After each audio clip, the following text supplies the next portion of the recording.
네, 남승환 변호사의 시사 법률 비급여 항목의 급여화를 골자로 하는 이른바 문재인 케어 얘기 어제에 이어 더 해보겠습니다. 남 변호사님, 이번 문재인 케어 관련 보니까는 예비적 건강보험, 예비급여 이런 말들이 있던데 이거는 뭔가요? 원래 급여 항목에 있는 것이긴 합니다. 그러니까 요양급여의 항목 중에 밑에 항목에 있는데요. 네. 경제적인 효과 또는 아직 의학적 효과 등이 완전히 입증되지는 않은 것인데 네. 환자로서는 절박하니까 하고 싶은 것들이 있습니다. 네. 이런 것들을 환자의 선택으로 하는 것인데요. 그 경우 환자가 좀 많이 부담하는 형태로 합니다. 네. 우리 국민건강보호법은 이 소위 예비적 급여 또는 선별적 급여라고 하는데 이 선별적 급여에 해당 항목들을 자꾸 심사해서 이제 급여 항목으로 넣어주고 이렇게 하고는 있었습니다. 네. 근데 이걸 어떻게 하겠다는 건가요?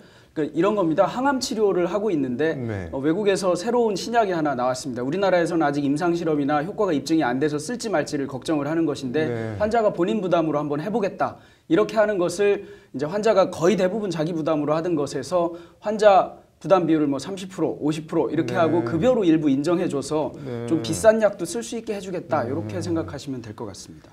그러니까 쉽게 얘기하면 너무 비싸거나 아니면은 아직 사용 승인이 안 난 거를 사용을 해주게 하고 일부를 보험으로 처리를 해주겠다는 것 같은데 맞습니다.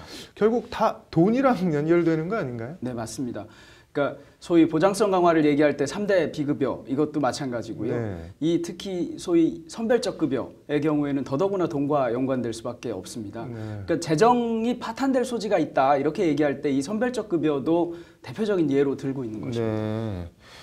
근데 환자 입장에서는 어쨌든 치료를 더 받아보고 싶은 거고 의사 입장에서는 그게 환자 주머니에서 나오든 아니면 국가 재정에서 나오든 파탄 여부는 추후에 어떻게 된다고 하더라도 의사 입장에서는 무슨 차이가 있어서 이렇게 반대를 하는 건가요? 수가라고 하는 것이 있습니다. 네. 보험으로 뭐를 주려면 그 물건의 가격이 정해져야 되지 않습니까? 네. 그러니까 비급여 항목이던 것에 이제 이것을 급여로 해놓고 보험금을 준다는 거 아니겠습니까? 네. 그러려면 수가, 가격이 정해져야 되는데요. 수가가 비현실적이다 이런 것이고요. 그 다음에 비급여 항목으로 예전에 돼 있다가 급여로 돼 있으면 이제 의사는 진료를 한 다음에 그 급여를 청구할 거 아니겠습니까? 네. 그러면 이제 건강보험심사평가원에서 심사를 해서 이거는 되고 이거는 안 되고 해서 이제 삭감을 합니다. 네. 그러니까 의사들 생각은 이런 겁니다. 이런 피해 의식이 있는데요. 예전에도 비급여 항목이던 것을 급여로 전환했더니 네. 건강보험심사평가원에서 엄청나게 삭감을 하더라. 네. 이러려면 뭐하러 급여 항목으로 했느냐. 이제 이런 불만이 있는 것이고 네. 가격도 그렇게 저렴하게 해놓으면 수가가 네. 낮으면 무슨 소용이 있느냐 이런 것입니다. 그러니까 이른바 적절한 진료였냐, 필요한 진료였냐 이런 거 갖고 자꾸 심평원에서 문제를 삼으니까는 비급여로 두고 싶어 한다 그런 말씀인 건가요? 그러면은 어떻게 보면은 좀 약간 밥그릇 지키기 이런 걸로도 비칠 수 있는 거 아닌가요? 네, 의사들로서는 당연히 밥그릇 지키기라는 말에 굉장히 반발할 수밖에 없습니다. 그런데 네. 외부에서 볼 때는 그렇게 보일 수밖에 없는 것이요. 네. 소위 이제 환자들 또는 의료 소비자들은 병원에서 예. 비급여 항목을 권유하면 네. 이거 갑자기 왜 이걸 권유하지? 이거 해야 되나 안 해야 되나? 병원에서 권유하는데 안 했다가 탈나는 것은 아닌가? 이런 네. 생각을 하니까 조금 아닌 것 같으면서도 하게 되는 경우가 있습니다. 네. 그런데 병원에 또 주수입원이라고 해야 될까요? 수입원이라는 말은 좀 불쾌할 수 있는데 에는 비급여 항목이 포함되어 있습니다. 네. 그 이유는 급여 항목이 수가가 적절하지 않기 때문에 그렇다는 것인데 네. 그 부분에 대해서 국민적 합의가 잘 안 이루어지고 있는 것이죠. 의료계에서는 너무 저렴하다 이렇게 얘기하는 것이고 국민들은 그 정도면 충분히 의사들 먹고 살만하지 않느냐 이렇게 얘기하고 있는 것이니까요. 네. 국민들에 대한 신뢰가 회복되지 않은 상태라는 것이고요. 그러다 보니까 이게 지금보다도 조금 어려워지면 다 같이 어려워지자는 건데 그거 조금 어려워지는 걸 못 참느냐 이러니까 이제 밥그릇 지키기 논쟁으로 비화되는 것 같습니다. 보험급여 관련한 소송이나 판례 같은 게 혹시 있나요? 보험급여 관련된 소송은 사실은 아주 실무적인 소송들이 있습니다. 네. 예를 들면 급여를 청구했는데 삭감을 하면 그 삭감 처분을 취소하는 행정소송 같은 것을 할 수 있는데요.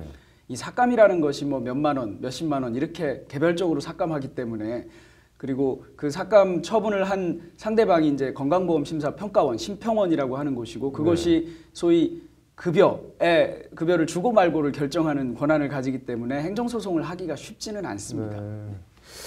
해봐야 뭐 별 실익도 없고 괜히 뒤탈만 생길 것 같아서 그냥 대충 심평원 결정을 따라간다는 거네요. 병원들이. 네, 그런 경우가 많다고 합니다. 예.